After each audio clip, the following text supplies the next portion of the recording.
গিন্নি গো, একটু শান্ত হ, একটু কথাটা শোনো। না না, আমি আর কিচ্ছু শুনবো না।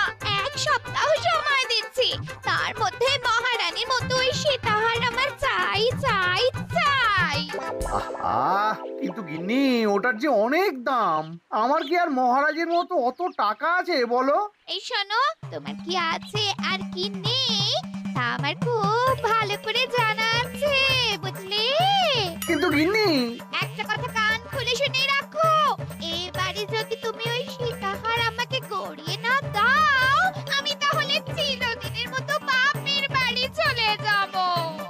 এই আমি বলে দিলাম। আচ্ছা ফাঁপড়ে পড়লাম আমি। কি যে করি, দূর, আর ভালো লাগে না।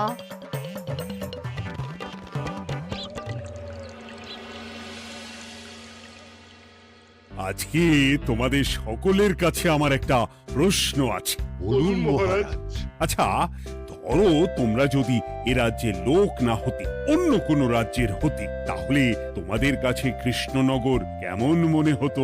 মহারাজ, এক কথায় বলতে গেলে সমৃদ্ধ শক্তিশালী রাজ্য। বেশ, তা হঠাৎ এমন প্রশ্ন মহারাজ? আসলে বেশ কিছুদিন ধরেই আমি একটা কথা ভাবছিলাম। ঈশ্বরের দয়ায় আমাদের সবই আছে, তবু রাজ্যকে আরো শক্তিশালী ও অন্যান্য রাজ্যের সাথে সুসম্পর্ক বজায় রাখা একটা রাজধর্মে পড়ে। ঠিক বলেছে। ঠিক বলেছেন। বলি, তুমি কি এসব কথা কখনো ভাবো মন্ত্রী?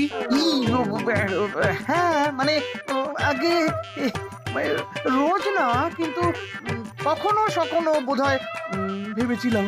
কবে শুনি? ইয়ে, ওই তো কিছুদিন আগে, ওই সেদিন।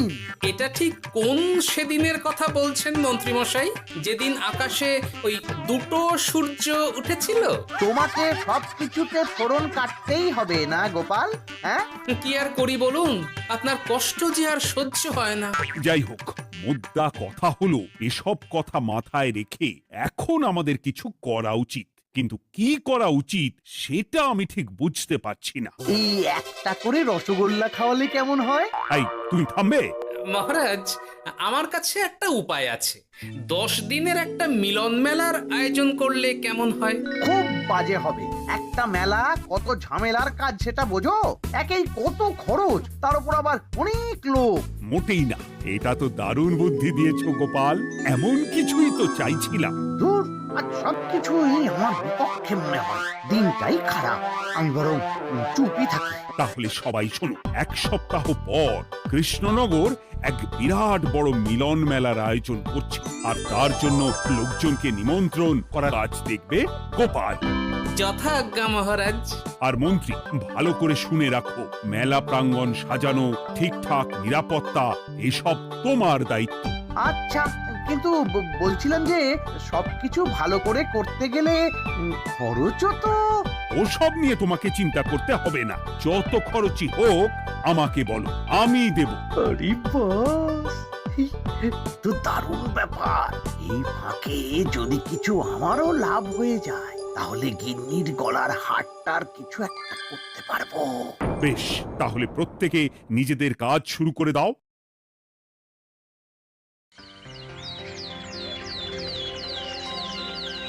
শোনো শোনো শোনো, এক সপ্তাহ পর কৃষ্ণনগর মেলা প্রাঙ্গণে অনুষ্ঠিত হতে চলেছে 10 দিন ব্যাপী মিলন মেলা। সকল গ্রামবাসীকে এই মেলায় আসার জন্য আমন্ত্রণ জানানো হচ্ছে। শোনো শোনো শোনো।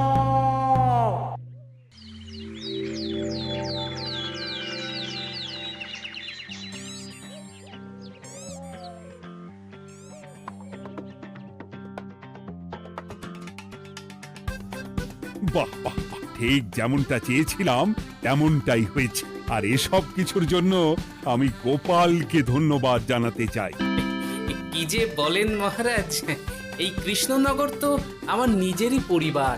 সেসব আমরা খুব ভালো করেই জানি গোপাল।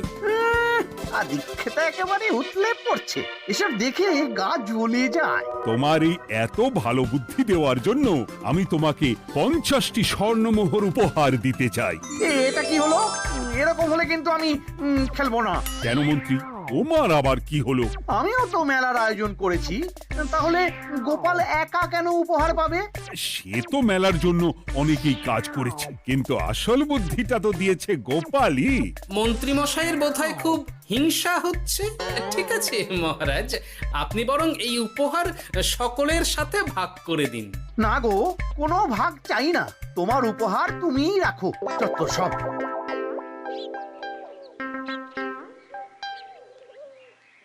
আমার কি এত খারাপ দিন এসেছে নাকি যে আমাকে গোপালের থেকে পুরস্কার নিতে হবে? অনেক হয়েছে।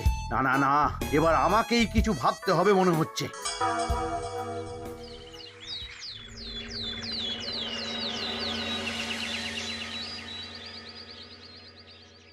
আমার আমার সব শেষ হয়ে গেল গো, সব শেষ হয়ে গেল। এবার এবার আমার কি হবে? মহারাজ, মহারাজ কিছু একটা করুন, মহারাজ কিছু একটা করুন। চিন্তা করো না, আমি দেখছি। যারা দোষী তারা শাস্তি পাবেই। কি শুরু হলো বলো তো হঠাৎ করে? এত বড় বড় চুরি ডাকাতি হয়ে গেল, অথচ কেউ কোনো টেরই পেল না। হ্যাঁ মহারাজ, আসলে রাতের বেলা যখন সবাই ঘুমিয়ে থাকে তখন এই চুরি ডাকাতিগুলো হয়, তাই কেউ কোনো শব্দ পায় না। ভালো করে অনুসন্ধান করো, যে বা যারা এই কাজ করছে তাদের যত তাড়াতাড়ি সম্ভব ধরে ফেলতে হবে, নইলে তো আমাদের প্রজাদের অনেক ক্ষতি হয়ে যাচ্ছে। হ্যাঁ মহারাজ, আপনি কোনো চিন্তা করবেন না। কোথায় আনন্দ করে সব প্রজারা মেলা ঘুরবে তা নয়, আবার এই উটকো ঝামেলা।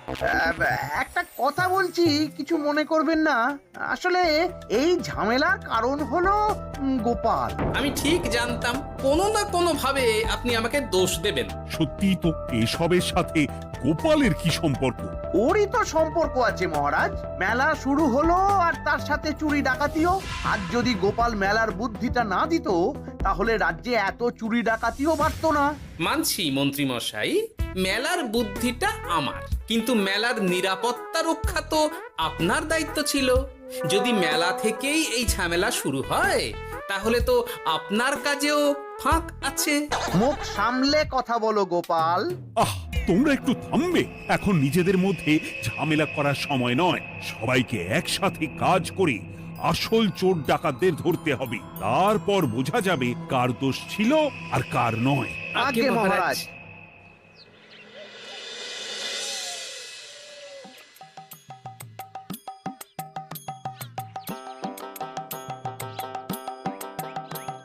এই তো তুমি এসে গেছো। তাড়াতাড়ি মুখ হাত ধুয়ে বসো, তোমার জন্য একটা জিনিস এনেছি। বলো কি জিনিস?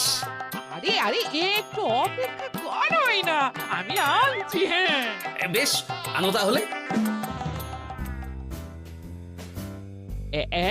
এই নাও, খাও। মিষ্টি দই। হ্যাঁ গো, খেয়ে দেখো তো কেমন। দারুণ সুন্দর স্বাদ তো গিন্নি। কোথা থেকে এনেছো? ভালো, মেলা থেকে এনেছি। ও জানো, বিনা পয়সায় গো। বিনা পয়সায়? তা কে দিল শুনি? আরে সুজন দইওয়ালা, বড় ভালো ছেলে। শুধু আজ নয়, ও রোজই মানুষকে ভালোবেসে না বিনা পয়সায় দই খাওয়ায়। হ্যাঁ বাবা, বেশ অবাক করা কাণ্ড। আসলে সুজনের দেশের বাড়িতে অনেক জমি জমা, গরু মোষ আছে। ও তাই বলে ওর টাকা পয়সার নাকি কোনো দরকার নেই, তাই ও বিনা পয়সায় খাওয়ায়। হ্যাঁ বুঝলাম। বাবা, খুব ঘুম পাচ্ছে এখন। ও গিন্নি, শোনো না, আমি বরং একটা ঘুম দিই এখন, বুঝলে? তুমি বরং বিকেলে আমায় একটু ডেকে দিও, ওর কাজ আছে। আচ্ছা বেশ। তোমাদের জন্য সেটাই ভালো, কারণ এমনিতেই মহারাজ চোর ডাকাত ধরার জন্য প্রহরীর ব্যবস্থা করছে পুরো রাজ্যে। না না না, সে নিয়ে আপনি চিন্তা করবেন না।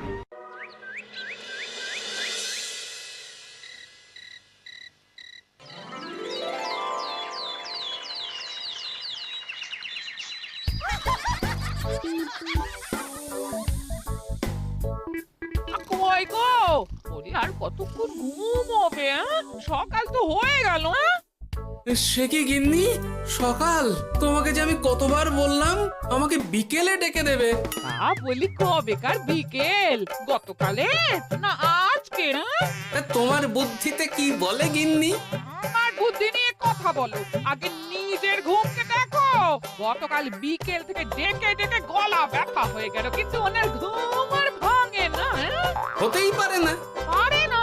ওদিকে কাণ্ড দেখো, রাতের খাবার পর্যন্ত পড়ে আছে। হ্যাঁ, আজব কাণ্ড।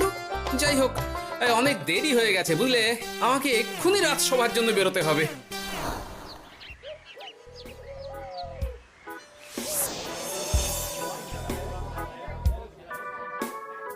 বাবা, এত ভিড় কি আছে এখানে? একটু কাছে গিয়ে দেখি তো। সত্যি সত্যি ভাই সুজন, তোমার হাতে জাদু আছে। এত সুন্দর মিষ্টি দই, এ স্বাদ ভোলার নয় ভাই। আচ্ছা, তাহলে এই হলো সুজন দইওয়ালা। ভালো মিষ্টি দই আছে, নেবে নাকি গো? পয়সা লাগবে না। জানি তো, সত্যি দারুণ স্বাদ এই দইয়ের। আমি খেয়েছি তো। তবে আজ নেব না গো, কাল এসে নিয়ে যাব। আচ্ছা আচ্ছা আচ্ছা।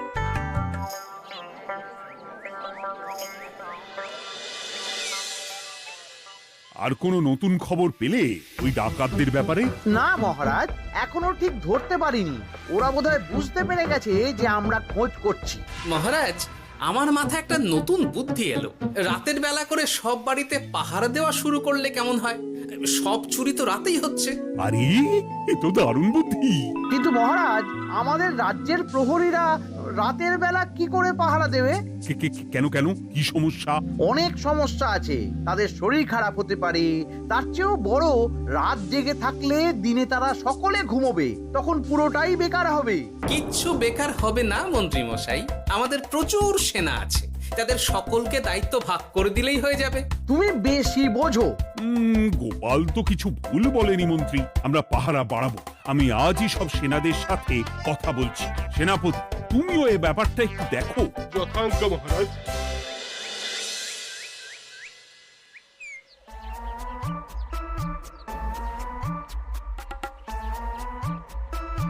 চোর ডাকাতদের ধরার জন্য যদি একটা সূত্রের হদিশ পাওয়া যায় তাহলেই কেল্লা ফতে, কিন্তু সেটাই পাওয়া যাচ্ছে না বলেই এত সময় লাগছে। আরে, ওটা মন্ত্রী মশাই মনে হচ্ছে না? আড়ালে দাঁড়িয়ে এরকম কার সাথে কথা বলছে? এবার আমি যা বলছি ভালো করে শোনো। আজ রাতে মেলার পিছনের দিকে যে মাঠটা আছে সেখানে চলে এসো। বাকি কথা ওখানেই হবে। এই জায়গা নিরাপদ নয়। বেশ রহস্যজনক ব্যাপার। মেলার পিছনের মাঠ বললো না? রাতে আমাকেও দেখতে হবে কি হয় সেখানে।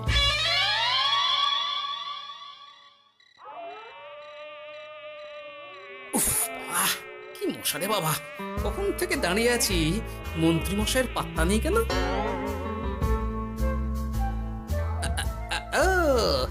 ওই তো চলে এসেছে। এই যে আমার সোনার হাটটা কই? হ্যাঁ, পই পই করে বলেছিলাম আমার ওটা চাই। আগে কি আর বলি বলুন তো, ওই হাটটা আমাদের দলের প্রধানের খুব পছন্দ হয়ে গেছে, তাই কোনোভাবেই ওটা দিতে পারলাম না। কি এত বড় সাহস! আমার বলার পরেও তুমি এরকম করলে? বড় ভুল হয়ে গেছে মন্ত্রী মশাই, এবারের মতন ক্ষমা করে দিন, আর হবে না, এই কথা দিচ্ছি। তোমাদের জন্য সেটাই ভালো, কারণ এমনিতেই মহারাজ চোর ডাকাত ধরার জন্য প্রহরীর ব্যবস্থা করছে পুরো রাজ্যে। না না না, সে নিয়ে আপনি চিন্তা করবেন না, আমাদের ধরা পড়ার কোনো সুযোগই নেই, কারণ যে পরিমাণ ওষুধ আমি আমার দইতে মিশিয়ে দিই সেটা একবার যে খাবে মরার মতন ঘুমোবে। মা বাবা, সে তো খুব ভালো। করো করো। তার কোনো নতুন খবর পেলে? মেলা তো শেষের দিকে। হ্যাঁ পেয়েছি, পাশের গ্রামে বলরাম নামে এক বড় মহাজন আছে। পরশু তার মেয়ের বিশাল ধুমধাম করে বিয়ে। শেষ একটা বড় দান মারতে পারলেই আপনার আমার দুজনেরই শান্তি। আচ্ছা, এই ব্যাপার তাহলে। এসব কিছুর পেছনে মন্ত্রী জড়িত, এইবার বুঝতে পারছি কেন রাতের পাহারাতে ওনার এত আপত্তি ছিল। কিন্তু ওই লোকটা কে? ঠিক আছে, এখন যাও, একটু সাবধানে কাজ করো আর আমার পাওনাটা ঠিকঠাক দিও, কেমন? সে কি সুজন দইওয়ালা? এবার আমার কাছে পুরো ব্যাপারটা পরিষ্কার হয়ে গেছে। না, কালই মহারাজকে সব জানাতে হবে, আর এদের হাতে নাতে ধরার জন্য একটা উপায় ভাবতে হবে।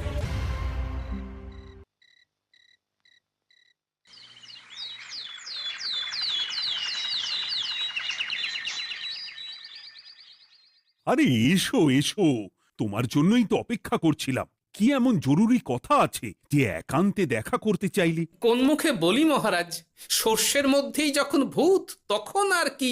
মানে একটু খুলে বলো তো কি হয়েছে? আমাদের রাজ্যের এই এত বড় বড় চুরি ডাকাতির পিছনে কারা আছে সেটা আমি জানতে পেরে গেছি মহারাজ। হ্যাঁ, এ তো দারুণ খবর। তাহলে আমরা এখানে কি করছি? এখনই তাদেরকে গিয়ে বন্দি করি? না মহারাজ, আমাদের হাতে কোনো প্রমাণ নেই, তাই ওইভাবে বন্দি করতে পারবেন না। কেন বলো তো, কারা আছে পেছনে? সেটা আপনি নিজের চোখেই দেখে নেবেন পরে। তবে এটা জানিয়ে রাখি, আমাদের মন্ত্রী মশাইও যুক্ত আছেন। কি? আমাদের মন্ত্রী? এত বড় বিশ্বাসঘাতকতা! আমি এখনই নিজের হাতে ওকে বন্দি করতে চাই। না না না না মহারাজ, সেটা করলে বাকি ডাকাতদের ধরতেই পারবেন না। তাহলে উপায়? আমি জানতে পেরেছি এই ডাকাতদের পরের নিশানা হলো পাশের গ্রামের বলরাম মহাজনের বাড়ি। বলরাম মহাজন? কাল তোর মেয়ের বিয়ে, আমাদেরও তো নিমন্ত্রণ আছে সেখানে। তাহলে তো আরোই সোনায় সোহাগা। শুনুন মহারাজ, আমার মাথায় দারুণ এক বুদ্ধি এসেছে। সে কি? হ্যাঁ, আপনি কোনো চিন্তা করবেন না, আমি শুধু যা বলছি সেটা করুন, বাকিটা আমি সামলে নেব। তবে দেখবেন যেন মন্ত্রী মশাই এসবের কিচ্ছুটি টের না পায়। বেশ বেশ বেশ।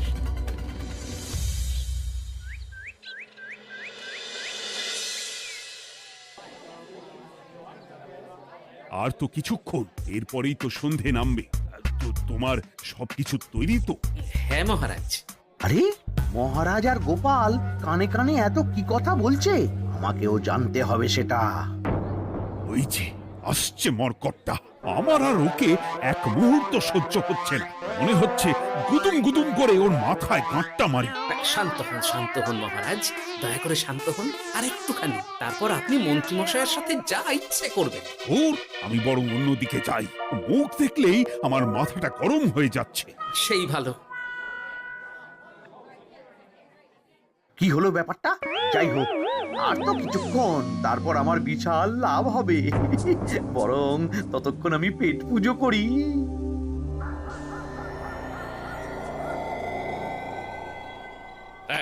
যা যা দামি জিনিস আছে সব দিয়ে দে। এই তো খেলা শুরু। এবার আর আমায় পায় কে? ও বাবা, এরা আবার কারা? সত্যি গোপাল দারুণ চাল চেলেছে। এই তোমরা এখানে কি করতে এসেছো? কেন, তোমরা যা করতে এসেছো? ডাকাতি? এমন তো কোনো কথা ছিল না। কার দলের লোক তোমরা? মন্ত্রী মশাইয়ের দলের লোক। এই রে, কি বলছে সব? কোথায় কোথায়? এই মন্ত্রী মশাই, এই কি বলছে এরা? আপনি দু নৌকোয় পা দিয়ে চলছে, আমরা থাকতে আপনি আরো এক ডাকাতের দলের লোককে ডেকেছেন। কি মন্ত্রী? শেষে কিনা তুমি? কি খেয়েছে রে, আর বোধহয় বাঁচতে পারবো না। কই, চুপ কেন? বলুন, মন্ত্রী মশাই সোনার হার ডাকাতি করে আপনাকে দেওয়ার জন্য এখানে ডেকেছেন। কি সোনার হার? আমাকেও তো একই কথা বলেছে। আপনি আমাদের থেকে খবর নিয়ে অন্য দলকে কাজ দিয়েছেন। এই না না, মিথ্যে কথা। কিসের মিথ্যে? আপনি ছাড়া তো আর কেউ জানতো না এখানের কথা। না গো, আমি শুধু তোমাদেরকেই কাজ দিয়েছি একদম শুরু থেকে। আর কোনো ডাকাতের দলকে আমি চিনি না, আমি তো নিজেই প্রথম শুনছি। মন্ত্রী, লজ্জা করে না তোমার? তুমি আমার প্রজাদের এইভাবে ঠকাচ্ছিলে। ইয়ে মানে মহারাজ, আমি আসলে। অনেক হয়েছে মন্ত্রী মশাই, আপনি ধরা পড়ে গেছেন। প্রহরী, বন্দি করো সবাইকে, আর মন্ত্রীকেও।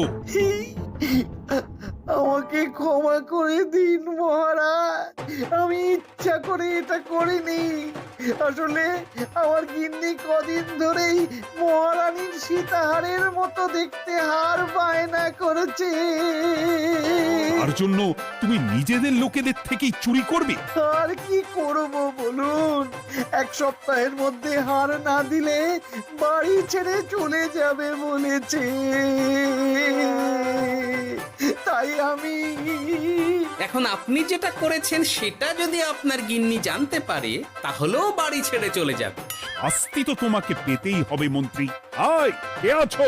শোনো, মন্ত্রীকে মুখে কালি মাখিয়ে গাধার পিঠে বসিয়ে সারা রাজ্য ঘোরাও, এটাই ওর যোগ্য শাস্তি। আর গোপাল, তোমার বুদ্ধির প্রশংসা করতেই হয়। তোমার পুরস্কার আমি কাল রাজসভায় দেব। দূর দূর, জীবনে বিয়ে করা